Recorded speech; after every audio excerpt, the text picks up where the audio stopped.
Jai. Welcome all of you for today's Srimad Bhagavatam session. We are discussing from first canto, title of the from 8th chapter. Title of the chapter is महारानी कुंती द्वारा प्रार्थना तथा परीक्षित की रक्षा. इस chapter में जो context चल रहा है, इसमें जो कुंती महारानी हैं, वो भगवान श्री कृष्ण को प्लीज करने के लिए बहुत सारी सुंदर प्रेयर बोली हैं. और इससे जस्ट पहले हमने देखा था कि भगवान श्री कृष्ण ने पर्सनली रक्षा की है परीक्षित महाराज की, जो उत्तरा के गर्भ में थे.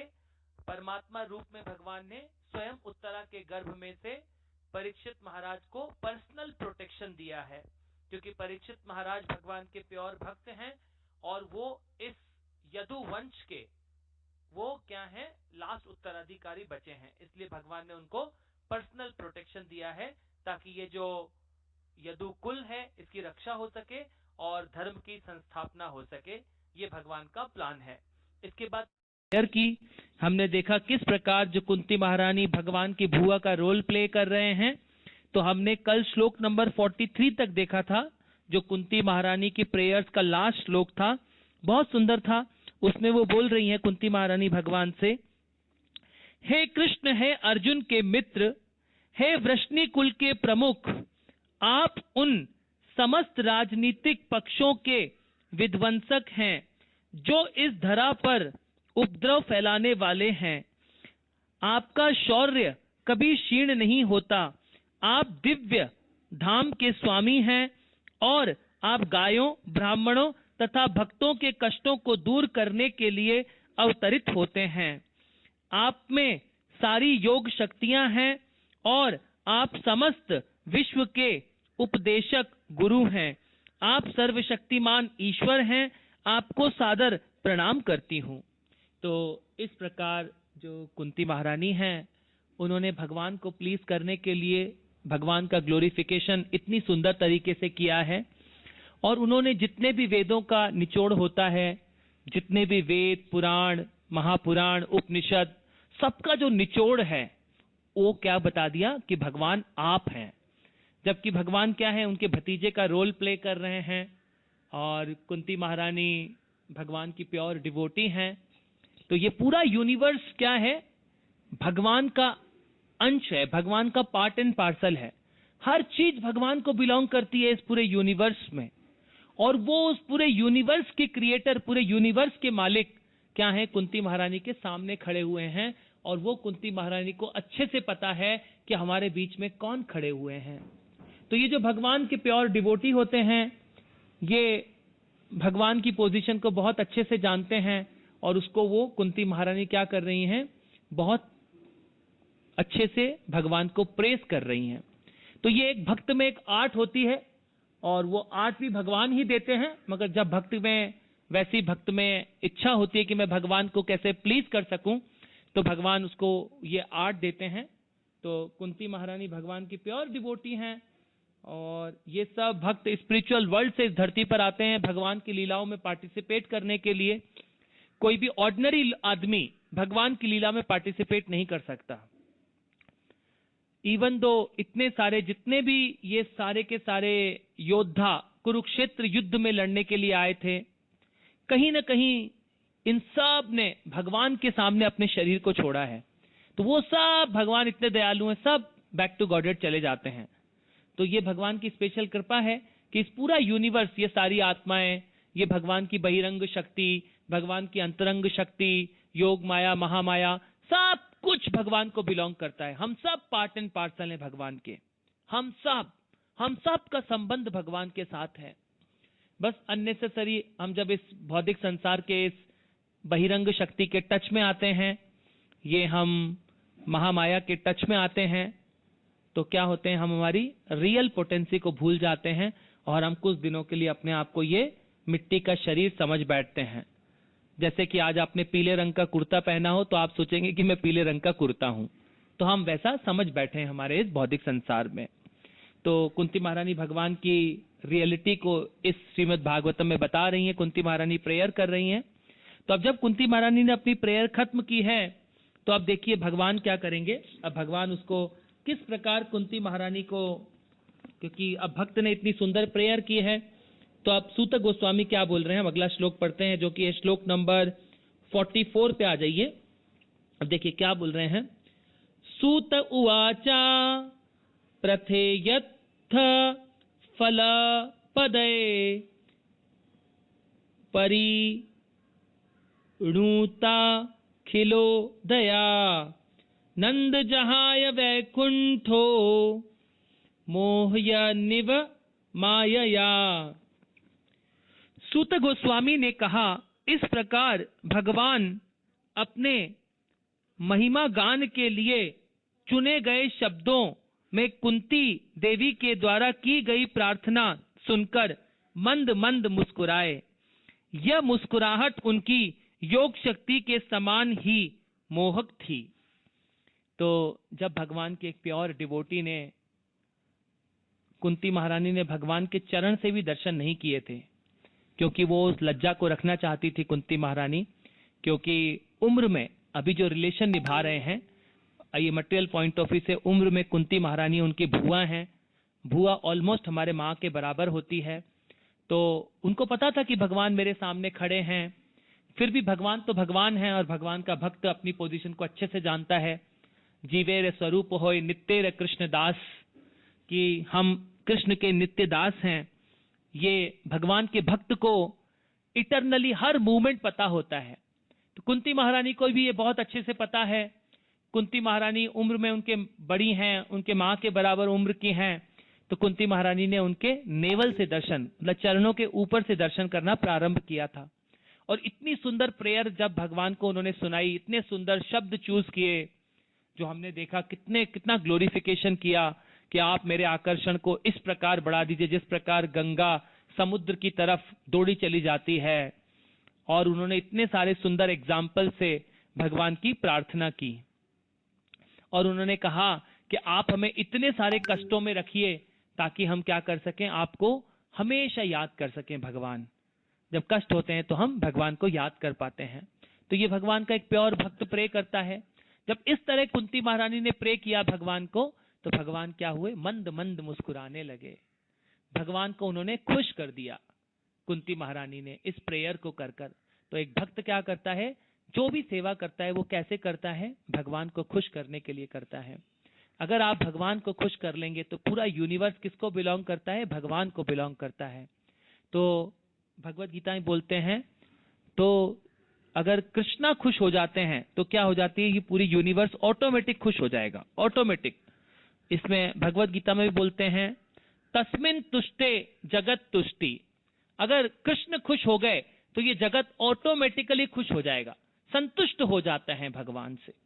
भगवान, इस पूरे यूनिवर्स ऑटोमेटिक संतुष्ट हो जाता है अगर आप कृष्ण को खुश कर देंगे तो। इसका एग्जाम्पल कैसे हम समझें, जैसे कि एक पेड़ होता है, उस पेड़ की आप खूब पत्तियों में पानी डालिए, टहनियों में पानी डालिए, अलग अलग तरीके से हर ब्रांचेस में पानी डालने जाइए। अगर आप जड़ में पानी डाल देंगे तो पूरा पेड़ हरा भरा हो जाएगा। जैसे ये पूरा शरीर है, हाथों में खाना डालिए, पैरों में खाना डालिए, कान में डालिए, तो क्या होगा, क्या शरीर खा पाएगा? नहीं। आप सिर्फ मुंह में खाइए, मुंह उसको चबाएगा, पेट में जाएगा, एनर्जी पहुंचेगी, ये पूरा शरीर चलने लगेगा।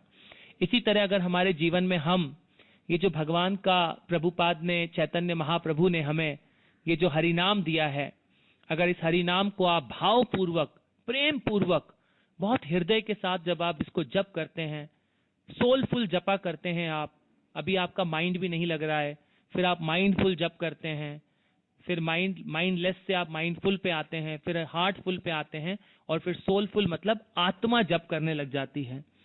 तो वो हमारी रियल पोजीशन है कि आत्मा should glorify Krishna 24 hours for whole life eternally. ये आत्मा का रियल पोजीशन होता है। तो इस तरह जब आप बॉडीली कंसेप्ट ऑफ लाइफ से निकलकर भगवान को कंटिन्यूसली बहुत अच्छे से याद कर पाते हैं, 24 घंटे भगवान कृष्ण का नाम ले पाते हैं, भगवान को खुश कर पाते हैं अपनी सेवा से, तो आपके पास, हमारे पास और कोई कैपेसिटी नहीं है भगवान को खुश करने की। ये भगवान आपकी बिल्डिंगों से, आपके नए कपड़ों से, इनसे कैसे भी आप कृष्णा को खुश नहीं कर सकते। कृष्णा को खुश करने का तरीका बहुत आसान है। भगवान खुद बोलते हैं, अगर आप इस भगवत गीता को ध्यान से पढ़ेंगे, भागवतम को ध्यान से पढ़ेंगे और खुद का जीवन कंप्लीट बनाएंगे और दूसरों को जाके इसका प्रचार करेंगे, उनको भी कृष्ण भक्त बनाएंगे, तो भगवान बोलते हैं वो भक्त मेरा सबसे प्रिय होता है। तो यहाँ पे अब कुंती महारानी ने भगवान को खुश कर दिया है। भगवान उनकी इन प्रेयर से मंद मंद मुस्कुरा रहे हैं कुंती महारानी के सामने, और भगवान अब क्या है, बहुत खुश हो रहे हैं। तो अब इसका हम तात्पर्य पढ़ते हैं। बहुत सुंदर तात्पर्य है इसका। देखिए क्या बोल रहे हैं प्रभुपाद जी, हमें कैसे समझा रहे हैं इस तात्पर्य को। तात्पर्य शीला प्रभुपाद जी के द्वारा। शीला प्रभुपाद की जय। इस जगत में जो भी वस्तु मोहक होती है वह भगवान की अभिव्यक्ति कहलाती है। इस भौतिक जगत पर प्रभुत्व जमाने में प्रवृत्त बद्ध जीव भी उनकी योग शक्ति से मोहित होते रहते हैं, लेकिन भगवान के भक्त भगवान की महिमा से भिन्न प्रकार से मोहित होते हैं और भगवान का कृपापूर्ण आशीर्वाद उन्हें प्राप्त होता रहता है। उनकी शक्ति का प्रदर्शन भिन्न प्रकार से होता है। जिस प्रकार की विद्युत शक्ति विविध क्षमता में कार्य करती है, श्रीमती कुंती ने भगवान की प्रार्थना में उनकी महिमा का मात्र एक अल्पांश का कथन किया है। उनके सारे भक्त इस प्रकार से चुने हुए शब्दों से उनकी पूजा करते हैं और इसी कारण भगवान उत्तम श्लोक कहे जाते हैं।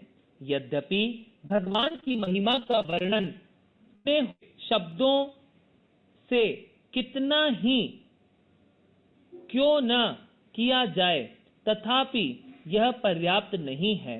फिर भी वे ऐसी प्रार्थनाओं से उसी प्रकार तुष्ट हो जाते हैं जिस प्रकार पिता अपने छोटे से बच्चे की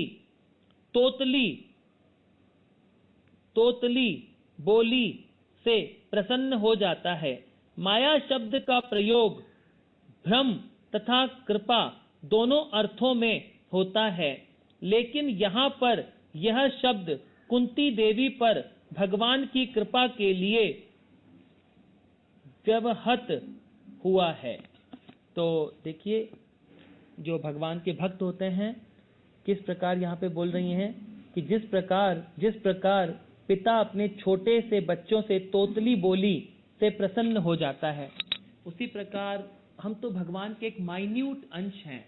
माइन्यूट मतलब बहुत, जैसे एक समुद्र है, समुद्र में से एक लोटा पानी निकालो तो उसकी क्या वैल्यू होती है एक लोटे के पानी की। समुद्र कितना विशाल है, ऐसे ही भगवान क्या है, उनका कोई, जो नारद मुनि बोल रहे हैं, करोड़ों करोड़ों जन्मों तक भी अगर मैं भगवान को ग्लोरीफाई करूं तो भी उनका मैं ग्लोरिफिकेशन नहीं कर सकता।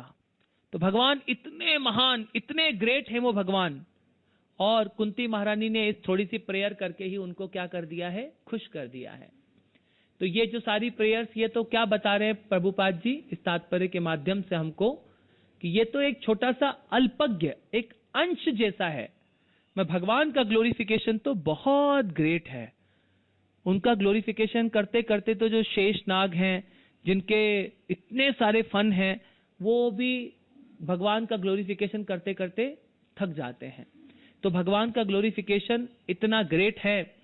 रूप गोस्वामी बोल रहे हैं कि जो ये भगवान का नाम है, क्योंकि भगवान और भगवान के नाम में कोई डिफरेंस नहीं है, इस टंग से वो बोल रहे हैं, भगवान मुझे मिलियंस ऑफ टंग दीजिए और बिलियंस ऑफ कान दीजिए। इतने सारे चाहिए भगवान के इस नाम को टेस्ट करने के लिए, क्योंकि भगवान और भगवान के नाम में कोई फर्क नहीं है। तो भगवान का नाम इतना मीठा है। तो अगर इस प्रकार हम भी ये जो महाजन होते हैं इनके रास्तों पे चलते हैं, इन कुंती महारानी की प्रेयर्स को बार बार पढ़ के भगवान का ग्लोरिफिकेशन करना सीखते हैं, तो कृष्णा उससे बहुत खुश होते हैं आपके हृदय में। और भगवान हमें इसी जन्म में एक ऐसी बुद्धि दे देंगे आपको, जिस बुद्धि को उपयोग करके आप इस भौतिक संसार से डिटैच हो पाएंगे। जिस भौतिक संसार को, जिस मिट्टी के शरीर को हम अपना समझ बैठे हैं, जिस परिवारजनों को हम अपना समझ बैठे हैं, जिस घर को हम अपना समझ बैठे हैं, जिस गाड़ी को, कपड़ों से हम इतना अटैच हो गए हैं, ऑटोमेटिक इन भौतिक संसार की चीजों से आप डिटैच हो जाएंगे। जैसे ही आत्मा परमात्मा इस शरीर से निकल जाते हैं, वो न घर आपका रहता है, न पति पत्नी बच्चे आपके रहते हैं, हमारा इस दुनिया में फिर कोई नहीं रहता है। तो इससे हम इतने अटैच हो गए इस भौतिक संसार की चीजों से। तो जब भगवान के प्योर भक्त होते हैं, जब हम उनका संग करते हैं और इस तरह हम इन प्रेयर्स को करते हैं, तो भगवान वो डिटैचमेंट हमारे हृदय में भी लाके दे देते हैं और हम इस भौतिक संसार पे कभी भी आधिपत्य जमाने में बिजी नहीं होंगे। हम भगवान के मेन कार्य में लगे रहेंगे। अब हम अगला श्लोक पढ़ते हैं, जो कि है श्लोक नंबर 45। 45वें श्लोक पे आ जाइए। बहुत सुंदर श्लोक है। इसमें देखिए आगे क्या बोल रहे हैं। ताम बाण मृत्यु पामन प्रविश्य राजसाययम् स्त्रियाश्व स्वपूरम यत्स्यन् प्रमाणराज्ञा निवारितः। बोल रहे हैं, इस तरह श्रीमती कुंती देवी की प्रार्थनाएं स्वीकार करने के बाद भगवान ने हस्तिनापुर के राजमहल में प्रवेश करके अन्य स्त्रियों को अपने प्रस्थान की सूचना दी, लेकिन उन्हें प्रस्थान करते देख राजा युधिष्ठिर ने उन्हें रोक लिया और अत्यंत प्रेम पूर्वक उनसे याचना की। अब देखिए, जब इतनी सुंदर प्रार्थनाएं भगवान ने स्वीकार की, ये देखिए भगवान के भक्त कितने इंटेलिजेंट होते हैं। अब क्या किया है, अब वो बोल रही हैं, कुंती महारानी जब प्रेयर की तो अब क्या चाहते हैं, अब बोल रहे वो, इस प्रकार श्रीमती कुंती देवी की प्रार्थनाएं स्वीकार करने के बाद भगवान ने हस्तिनापुर के राजमहल में प्रवेश करके अन्य स्त्रियों को अपने प्रस्थान की सूचना दी, लेकिन उन्हें प्रस्थान करते देख राजा युधिष्ठिर ने उन्हें रोक लिया और अत्यंत प्रेम पूर्वक उनसे प्रार्थना की। तो ये भगवान के भक्त होते हैं। अब युधिष्ठिर महाराज बोलेंगे, भगवान अब आप यहाँ कुछ दिन और रुक जाइए, क्योंकि सभी को उनको पता है कि भगवान की रियल पोजीशन क्या है और भगवान भी उनकी बात मान लेंगे। देखिए अब अगले हम तात्पर्य में पढ़ते हैं, प्रभुपाद जी क्या कैसे समझाना चाहते हैं इस तात्पर्य को हमें। श्रीला प्रभुपाद जी के तात्पर्य, प्रभुपाद की जय। जब भगवान ने द्वारका जाने का निश्चय कर लिया तो कोई भी उन्हें हस्तिनापुर में नहीं रोक सकता था, लेकिन राजा युधिष्ठिर को यह सरल अनुरोध कि वे कुछ दिनों तक और रह जाएं, इसका तत्काल प्रभाव पड़ा। इसमें पता चलता है कि राजा युधिष्ठिर की शक्ति प्रेम युक्त स्नेह की थी, जिसे भगवान इनकार नहीं कर सके। इस प्रकार सर्वशक्तिमान भगवान केवल प्रेममयी सेवा से जीते जाते हैं, अन्य किसी प्रकार से नहीं। वे अपने समस्त व्यवहारों में पूर्ण रूप से स्वतंत्र हैं, लेकिन अपने शुद्ध भक्तों के स्निग्ध प्रेम का ऋण वे स्वेच्छा से स्वीकार करते हैं। तो ये अब युधिष्ठिर महाराज क्योंकि इन पांचों पांडवों में बहुत सीनियर हैं और भगवान से उनको बहुत प्रेम है, प्योर डिवोटी हैं ये सब भगवान के, तो उन्होंने अब भगवान से प्रार्थना किया है कि भगवान आप कुछ समय हमारे साथ और रह जाइए। तो यहाँ प्रभुपाद जी हमें समझा रहे हैं कि भगवान को हम सिर्फ प्रेम पूर्वक रोका जा सकता है। तो ये जो भगवान का होली नाम है, जब आप बहुत प्रेम से जप करेंगे, बहुत प्रेम से जप करेंगे, तो आप कृष्ण को अपने साथ रख पाएंगे। बहुत प्रेम से जप करना पड़ता है। वो कृष्णा कोई हमारी प्रॉपर्टी नहीं है, कृष्णा सिर्फ भगवान के प्योर भक्तों की प्रॉपर्टी है। तो ये जो भगवान कृष्ण हैं अपने प्योर भक्तों के अधीन हो जाते हैं। जैसे कि जब भगवान श्री कृष्ण अपनी पर्सनल लीलाएं कर रहे थे तो यशोदा माँ के अधीन हो गए हैं। यशोदा माँ उनके एक माँ का रोल प्ले कर रही हैं और फाइनली उन्होंने दामोदर लीला में, जो हम कार्तिक के महीने में दामोदर लीला मनाते हैं, उसमें यशोदा माँ ने भगवान को रस्सी से बांध दिया है उखल पर। तो इस दुनिया में कोई है जो भगवान को रस्सी से बांध सके, एक सिंपल सी रस्सी से? तो जो सत्यव्रत मुनि हैं वो भगवान से इतनी सुंदर उन्होंने दामोदर अष्टकम गाया है और उसका बहुत ग्रेट मीनिंग है उस दामोदर अष्टकम का। और इस प्रकार यशोदा माँ ने भगवान को अपने प्रेम पूर्वक बांधा है। तो जब हम इन लीलाओं को पढ़ते हैं तो हमें भगवान की ग्रेटनेस पता लगती है। अब हम श्लोक नंबर 46 पे आते हैं। बहुत सुंदर श्लोक है 46 भी। अब देखिए इसमें क्या बोल रहे हैं 46 में। व्यासाधीराश्री हगे कृष्णा ना द्वैत कर्मणा प्रबोधितो पीति हार्स ना बुध्यत सुपर्वितः। अत्यधिक शोक में डूबे हुए राजा युधिष्ठिर व्यास आदि मुनियों तथा अद्वैत कर्म करने वाले साक्षात भगवान कृष्ण के उपदेशों से तथा समस्त ऐतिहासिक साक्ष्य से सांत्वना नहीं पा सके। अब यहाँ पे क्या बोल रहे हैं वो सूत गोस्वामी एक्सप्लेन कर रहे हैं यहाँ पर। अत्यधिक शोक में डूबे हुए राजा युधिष्ठिर व्यास आदि मुनियों तथा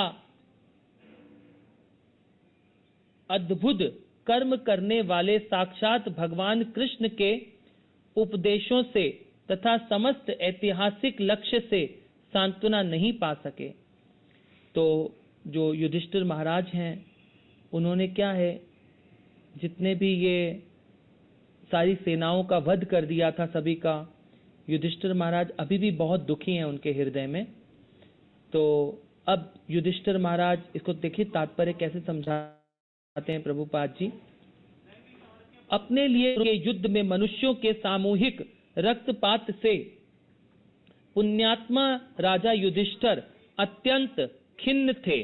उस समय युधिष्ठिर सिंहासन पर आरूढ़ था और वह ठीक से शासन चला रहा था।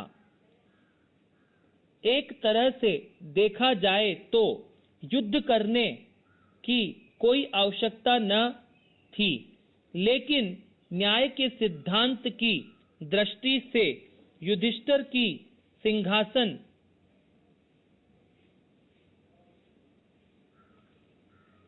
संभालन था। सारी राजनीति का केंद्र बिंदु यही था और सारे विश्व के राजा तथा निवासी इन दो प्रतिद्वंदी भाइयों की लड़ाई में उलझे गए। भगवान कृष्ण भी राजा युधिष्ठिर की ओर थे। महाभारत के आदि पर्व 20 में कहा गया है कि कुरुक्षेत्र के 18 दिनों के युद्ध में 64 करोड़ लोग मारे गए थे और कई लाख लापता हो गए। एक तरह से जिस विगत 5000 वर्षों में यह विश्व का भीषणगत युद्ध था। महाराज युधिष्ठिर का मात्र सिंहासन दिलाने के लिए यह सामूहिक वध अतीव मनः संतापी था। अतएव व्यास जैसे मुनियों ने तथा स्वयं भगवान कृष्ण ने इतिहासों के साक्ष्य में उन्हें यह विश्वास दिलाया। महाराज युधिष्ठिर को मात्र सिंहासन दिलाने के लिए यह सामूहिक वध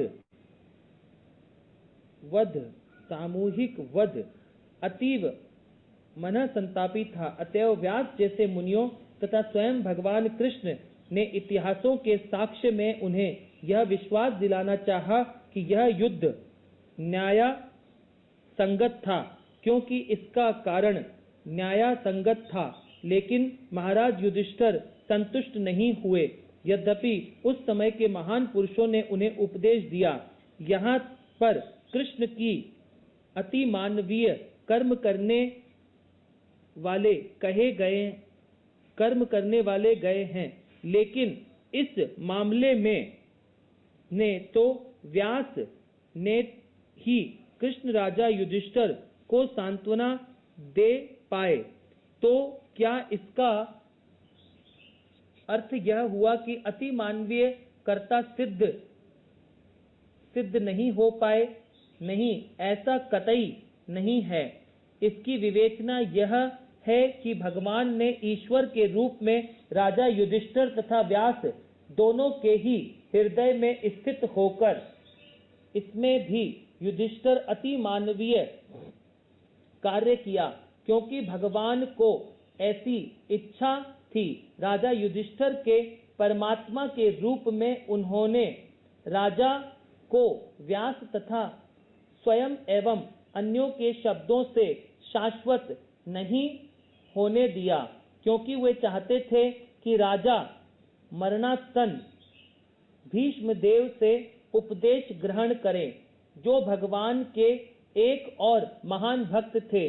भगवान चाहते थे कि अपने बौद्धिक अस्तित्व के अंतिम समय में महान योद्धा भीष्म देव उनका साक्षात दर्शन करें और उस समय सिंहासन रूढ़ अपने पोत्रों राजा युधिष्ठिर इत्यादि को देखें और इस तरह यह शांति पूर्वक मृत्यु को प्राप्त हो। भीष्म देव पांडवों के विरुद्ध युद्ध करने के कारण तनिक भी प्रसन्न न थे, क्योंकि सारे पांडव उनके पितृ विहीन पौत्र ही तो थे। लेकिन क्षत्रिय लोग अत्यंत कठोर होते हैं, अतएव उन्हें दुर्योधन का पक्ष ग्रहण करना पड़ा, क्योंकि दुर्योधन के द्वारा ही उनका भरण पोषण हो रहा था। इसके अतिरिक्त भगवान की यह इच्छा थी कि राजा युधिष्ठिर भीष्म देव के सांत्वना पाएं, जिसमें दुनिया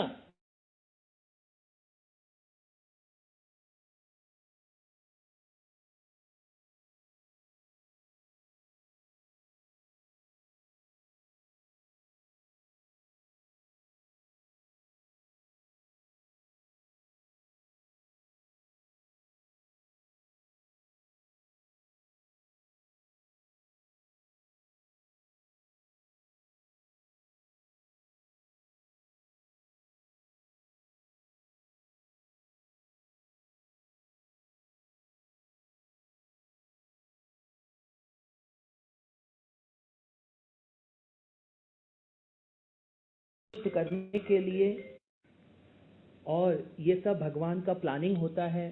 किस प्रकार भगवान ने भीष्म देव को वहां उपस्थित किया अर्जुन के द्वारा, क्योंकि ये सब भगवान प्लान करते हैं। भगवान दिखाना चाहते हैं, भगवान चाहते थे कि भीष्म देव को दुनिया समझे कि ज्ञान में वो भगवान से भी बढ़कर हैं। तो इस प्रकार जब भीष्म देव अपना शरीर छोड़ रहे थे, उस समय जो सारे के सारे युधिष्ठिर महाराज हैं, सारे पांचों पांडव हैं, वो क्या कर सकें, उनसे उपदेश प्राप्त कर सकें। और क्योंकि भीष्म देव क्या हैं, भगवान के प्योर डिवोटी हैं भीष्म देव भी, तो भीष्म देव भगवान से प्रार्थना कर रहे हैं। और ये सब भगवान का प्लानिंग था कि भगवान, इवन जो भीष्म देव को पता था कि ये भगवान उस तरफ खड़े हैं, सारे पांडव भगवान के प्योर डिवोटी हैं, फिर भी वो दुर्योधन की तरफ से लड़े। ये सब भगवान सेट करते हैं, क्योंकि उन्होंने क्या है, वो दुर्योधन का उन्होंने सबने नमक खाया था। तो इस तरह ये सब भगवान प्लानिंग करते हैं। और भगवान अब युधिष्ठिर महाराज की बात सुनकर, युधिष्ठिर महाराज को भीष्म देव ने भी सांत्वना दिया है। जब वो शैया पर, बाणों की शैया पर लेटे हुए थे, तब भगवान भी वहाँ स्वयं उपस्थित हैं। जब भीष्म देव को इच्छा मृत्यु का वरदान था कि वो जब चाहेंगे अपने शरीर को छोड़ेंगे, उस समय पर तो भगवान स्वयं वहाँ उपस्थित हैं। और भगवान स्वयं उपस्थित हैं, उसी समय पे वो इतना सुंदर प्रेयर किए हैं भीष्मदेव भगवान को देखकर कि भगवान आप क्या हैं, मैं शरीर छोड़ रहा हूँ और आप मेरे सामने खड़े हो गए हैं आके। तो ये भगवान अपने भक्तों की पूरी इच्छाएं पूरी करते हैं। और भीष्मदेव भी भगवान के प्योर डिवोटी हैं। और युधिष्ठिर महाराज अब क्या होंगे, उनसे उनको उपदेश मिला है और भगवान उनको कन्विंस करना चाहते हैं कि ये युद्ध मैंने धर्म की संस्थापना के लिए किया है। तो आज की कथा को हम यही विराम करते हैं। हरे